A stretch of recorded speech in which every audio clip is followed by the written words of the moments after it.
Salut tout le monde, on se retrouve aujourd'hui pour faire une vidéo pour parler des nouveautés, des quelques nouveautés qu'Apple a annoncées récemment sur leur chaîne YouTube. Voilà, ils n'ont pas fait de grosses keynotes pour annoncer tout ça.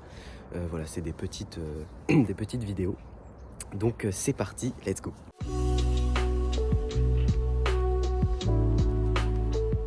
On commence tout d'abord avec un nouveau HomePod, donc un HomePod normal, pas un HomePod mini, donc qui sera disponible en couleur minuit et blanc, au tarif de 350 €. Et donc c'est un HomePod qui reprend les mêmes codes que le premier du nom, c'est-à-dire même taille, même format, etc. Avec évidemment un son amélioré, des basses, des aigus, des médiums meilleurs. Il est toujours capable d'analyser où il se trouve, donc sa position dans la pièce. Par exemple, si on le pose près d'un mur, il va analyser grâce à ses micros sa position, et du coup il pourra restituer la meilleure qualité sonore possible. Par exemple, s'il est près d'un mur, il va pouvoir donc l'analyser et faire ressortir, enfin envoyer les voix par exemple au milieu de la pièce, et tout ce qui est modèle sonore ambiant, les sons sonores, enfin les petites particules sonores ambiantes, les faire résonner en fait sur le mur pour encore une immersion encore plus fidèle du son et de la musique. Donc ça c'est très cool. Il y a l'audio spatial qui est disponible sur ce HomePod, donc ça fait plaisir. On peut évidemment en combiner deux pour du stéréo, par exemple si on veut les mettre à côté de notre télé pour regarder du contenu. Donc ça c'est vraiment très cool aussi, le stéréo. Alors attention, le stéréo on peut que le faire avec des HomePod de même modèle.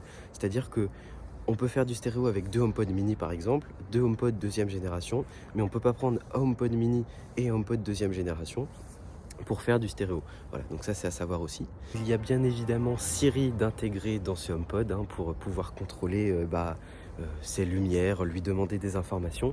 Et Siri, comment dire, qui nous détecte très aisément, même si on est loin du HomePod, de l'enceinte.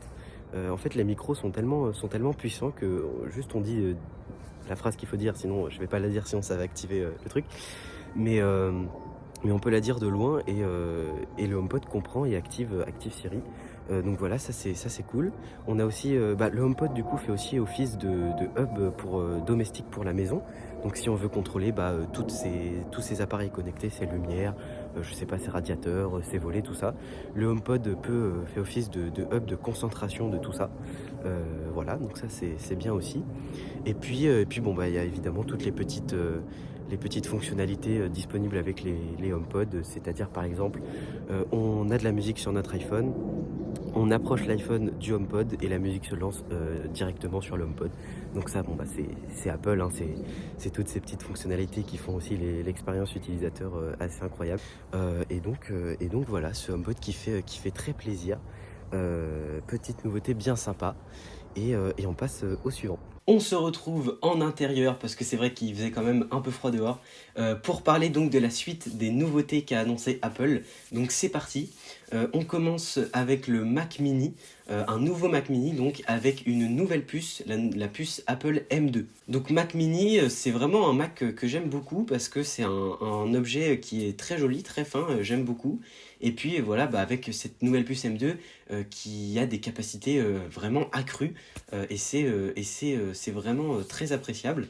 La puce M2 qui permet une puissance inégalée, comme ses prédécesseurs, la puce M1, tout ça. Et donc c'est un Mac qui est destiné à la production plutôt, par exemple au montage vidéo, production 3D, retouche photo, tout ça, pour des tâches qui demandent beaucoup de ressources. Voilà. En parlant de puces, Apple en a présenté en fait 3. Donc la puce M2, la puce M2 Pro et la puce M2 Max. Voilà, donc comme avec la puce M1, il y en a maintenant 3, donc la normale, la Pro et la Max. Je m'y connais pas trop en tout ce qui est puce et tout, mais je sais que c'est des vrais monstres en fait, hein, vraiment, des vrais monstres de puissance qui permettent des performances vraiment de folie.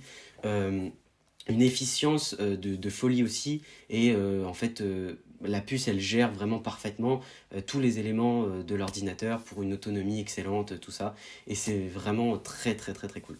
Par exemple, si on veut parler de petits chiffres, que j'ai pris en note, bon c'est très vite fait. La puce M2 Pro, en fait, elle est sur la même base que la M2, mais avec par exemple 40 milliards de transistors et jusqu'à 32 Go de mémoire.